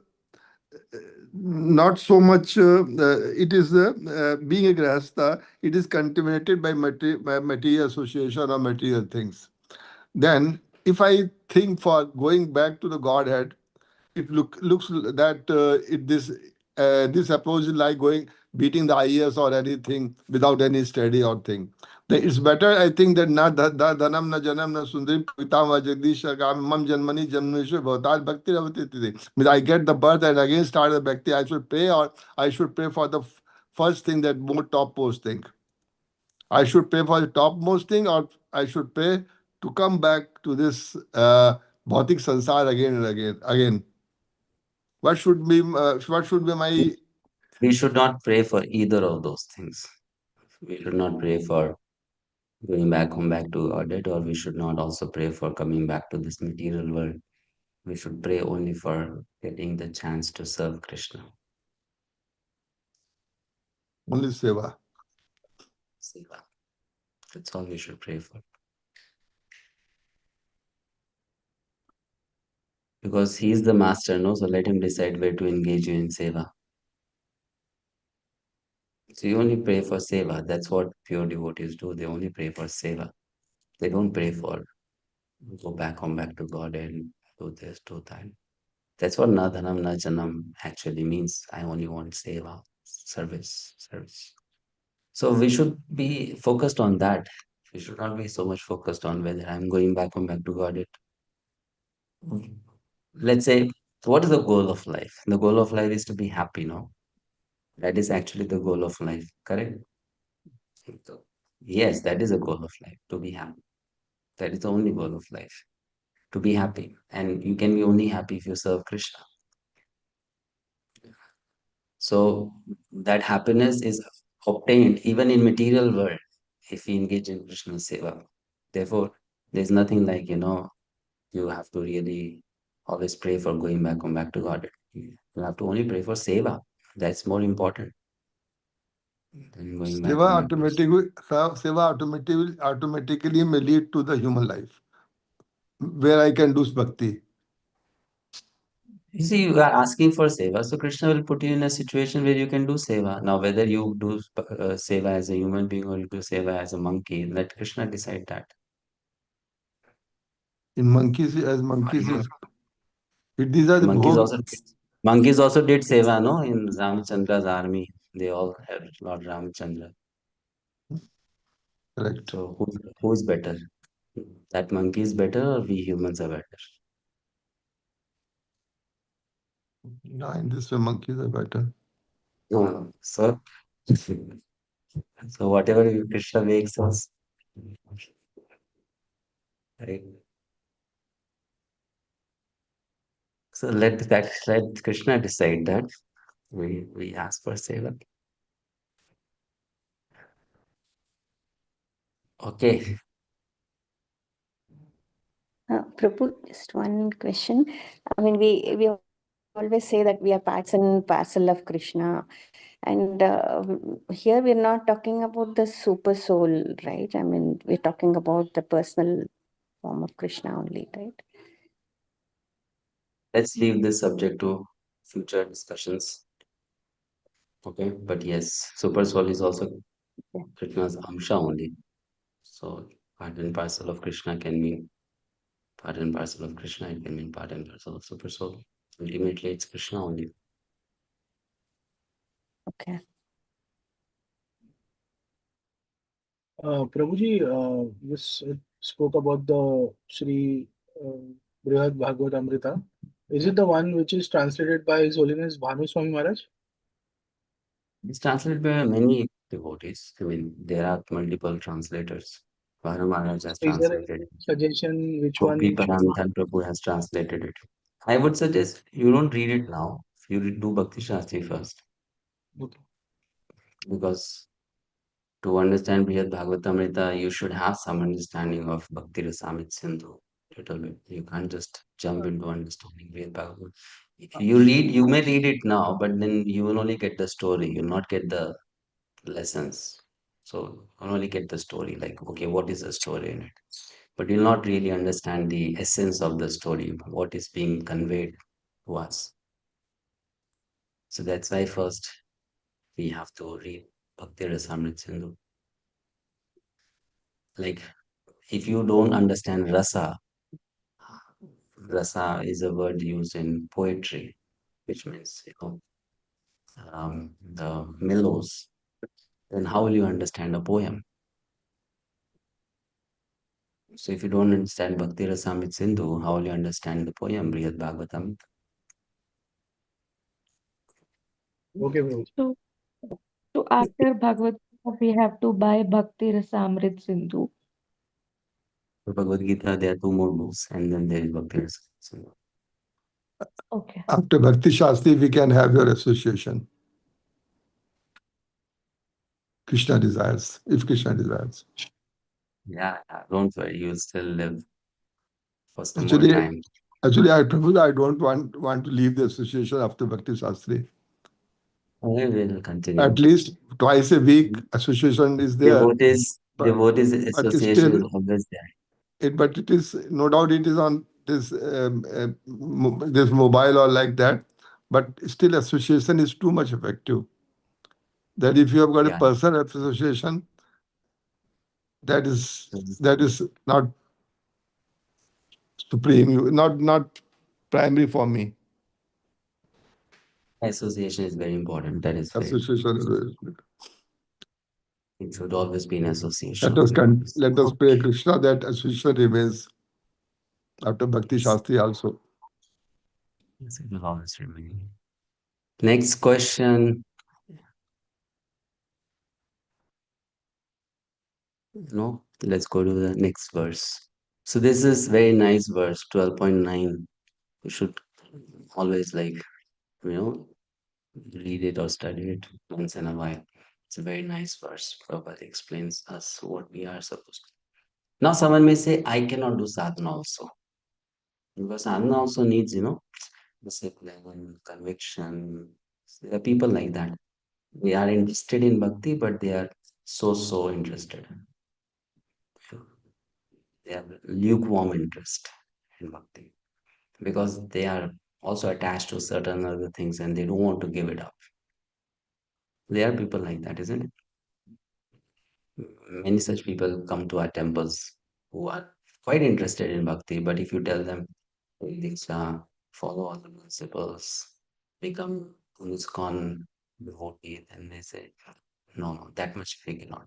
But we are interested in bhakti. So there are people like that who cannot commit to sadhana, who don't want to commit to sadhana. Prabhu, sorry.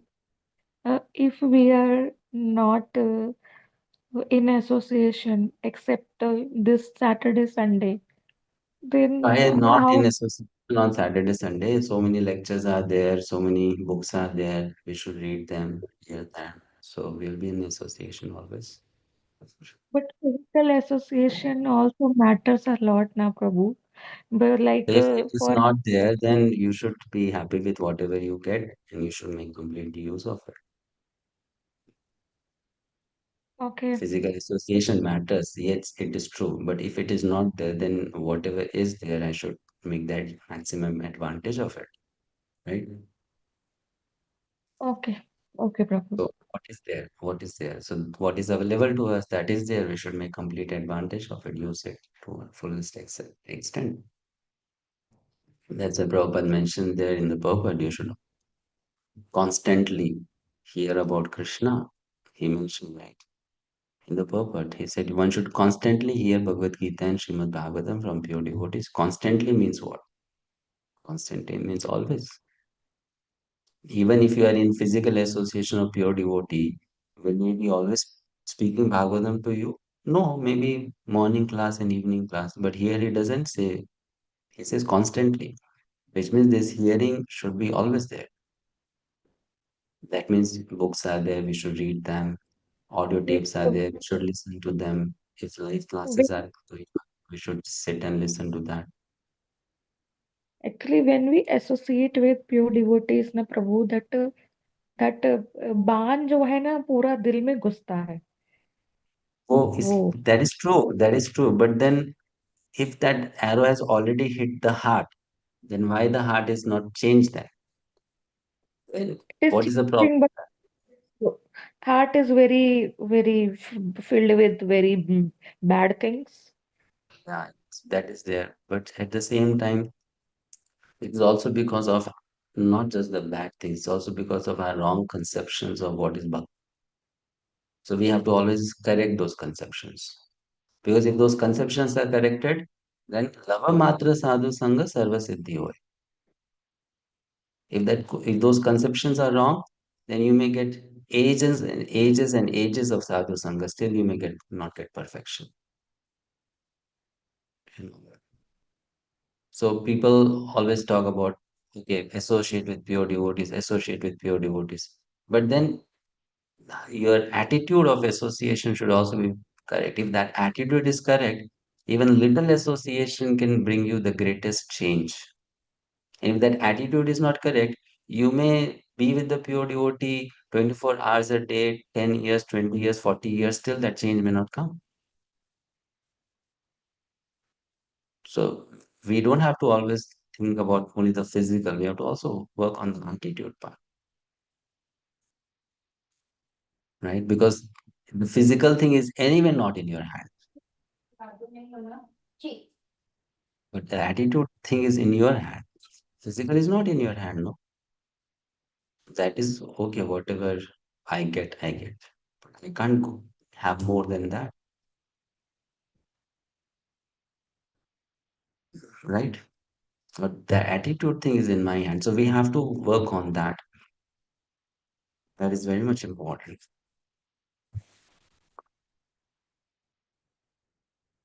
Okay, let's move to next verse. The last. Oh, we'll stop. It's time. Sorry. We'll do the next verse, next class. It's already 5:10. So Krishna will talk about someone cannot do sadhana bhakti. Then what can that person do? So that will be explained in verse number 10. Okay. And then further, that's not the end. Then Krishna says, if you cannot do this also, then do something else. So it goes to lower and lower stages.